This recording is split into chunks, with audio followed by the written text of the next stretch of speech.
A verdade é que nós sempre fomos um povo inclinado à idolatria. E vez que outra nós ocupamos o lugar que era para ser unicamente do Senhor com algum outro tipo de Deus falso. E normalmente a nossa inclinação, a nossa atração por deuses falsos, se é que podemos dizer assim, é por algum salvador da pátria, alguém que vai resgatar algo para nós. E eu falo principalmente nós, cristãos brasileiros.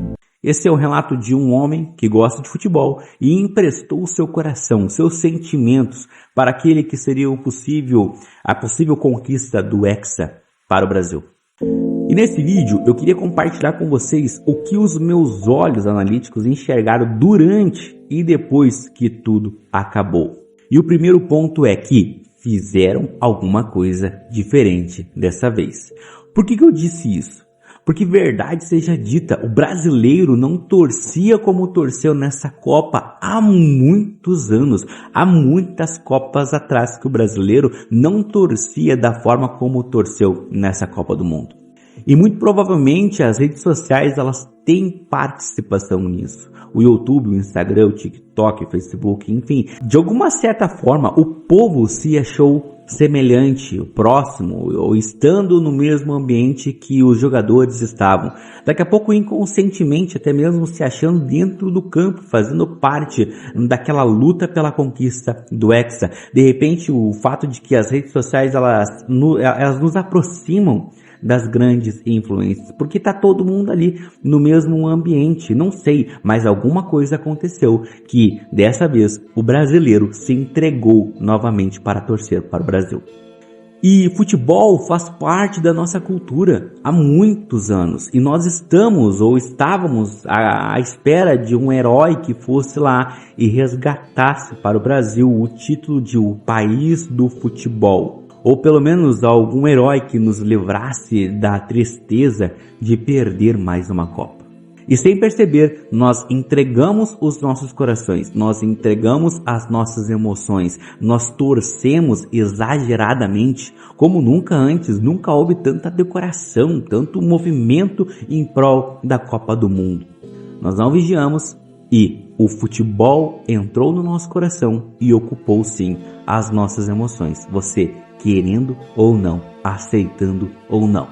Por mais que isso soe comunitariamente bom, a pergunta que ecoa é essa. Quando nós nos reunimos para torcer pelo Brasil, o que ocupou os nossos corações? Porque se nós analisarmos a palavra de Deus, nós vamos entender sim que o único motivo o qual nos deve levar a nos reunirmos em comunidade é Cristo Jesus. Não que os assuntos sejam igrejanos, podemos dizer assim.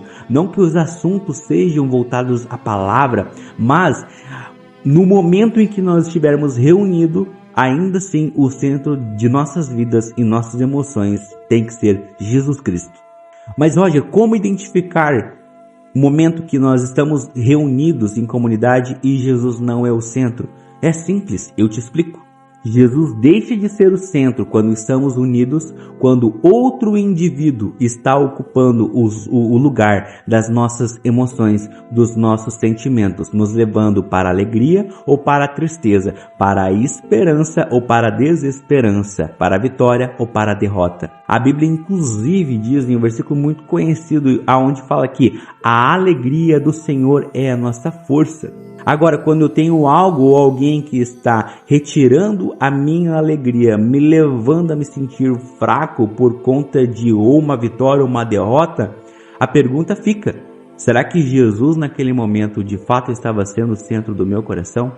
Sem perceber também, nós fomos sim compactuantes com essa que hoje é a maior rede, de transmissão de futebol, aceite ou não, e está também no lugar de maior influência e impulsionamento dos jogos de azar no mundo digital. As bets, as casas de apostas digitais. Querendo ou não, você aceitando ou não, a minha e a tua visualização colocou uma moedinha na conta dessa casa de aposta. Nós contribuímos, nós investimos com a nossa atenção e as nossas emoções, de moeda, pessoas continuarem roubando, pessoas continuarem manipulando, pessoas continuarem influenciando outras pessoas a continuarem jogando, perdendo tudo, perdendo suas casas, suas famílias, seus casamentos, enfim, o que se pode perder nesse mundo de casa de apostas. Mas tudo certo, né? Pelo menos eu não estava assistindo na Rede Globox, lixo de televisão. Será? Eu não sou contra o futebol. O futebol é algo bom. Inclusive eu tenho amigos que sonham em jogar profissionalmente, tenho conhecidos que jogam profissionalmente e realmente todo o ambiente precisa ter ali inserido um verdadeiro cristão para pregar e proclamar as boas novas do Evangelho. O meu problema é o futebol ocupar a centralidade da pessoa que for. E como eu identifico se o futebol ocupa uma centralidade em mim ou não? No momento que ele passa a ditar o meu comportamento e as minhas emoções. E hoje no Mundial, da FIFA, como a gente vê, a gente percebe que existe muita influência, as luzes, o show, as músicas, enfim, tudo está ali montado para gerar dopamina e continuar motivando, incentivando as pessoas a estarem conectadas ao futebol, a apostarem dinheiro, porque tudo envolve poder e dinheiro. Você acha que o presidente da FIFA está ali porque está torcendo para algum time?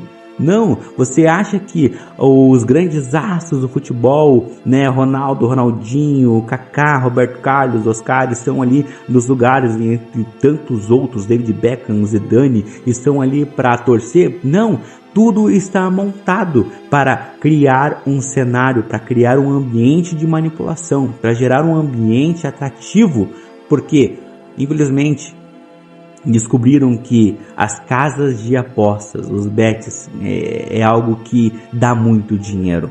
Hoje o futebol não vive apenas das camisas, dos ingressos, dos sócios, daquilo que é gasto nos estádios. Hoje o futebol ele vive de muita coisa que infelizmente tem destruído lares. E eu como cristão, você como cristão, nós não podemos ser compactuantes com isso.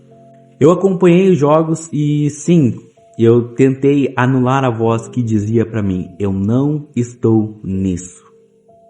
Hoje é segunda, ontem foi domingo, eu assisti o jogo do Brasil contra a Noruega e, gente, no segundo gol da Noruega, o brasileiro levantou do sofá, o brasileiro levantou das cadeiras, o brasileiro desligou a TV, o brasileiro voltou para a sua realidade, o brasileiro teve diante dos seus olhos a verdadeira natureza daquilo que estavam assistindo escancarada. E perceberam que aquilo ali não era algo suficiente para trazer vida, alegria e satisfação plena como o Senhor nosso Deus é capaz de trazer.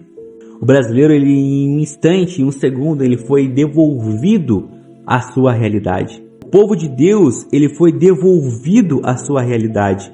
Em um instante, quando percebeu que aquilo ali era um Deus falso. E aquilo ali não era suficiente para trazer alegria como o Senhor pode trazer em nossas vidas.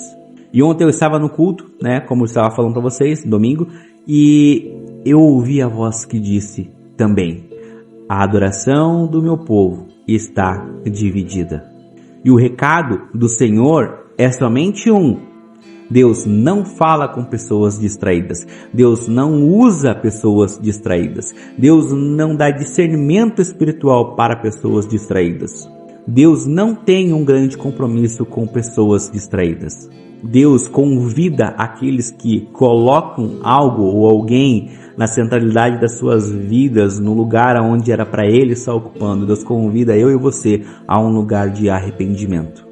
E fica a pergunta: quando ou quem será o seu próximo ídolo?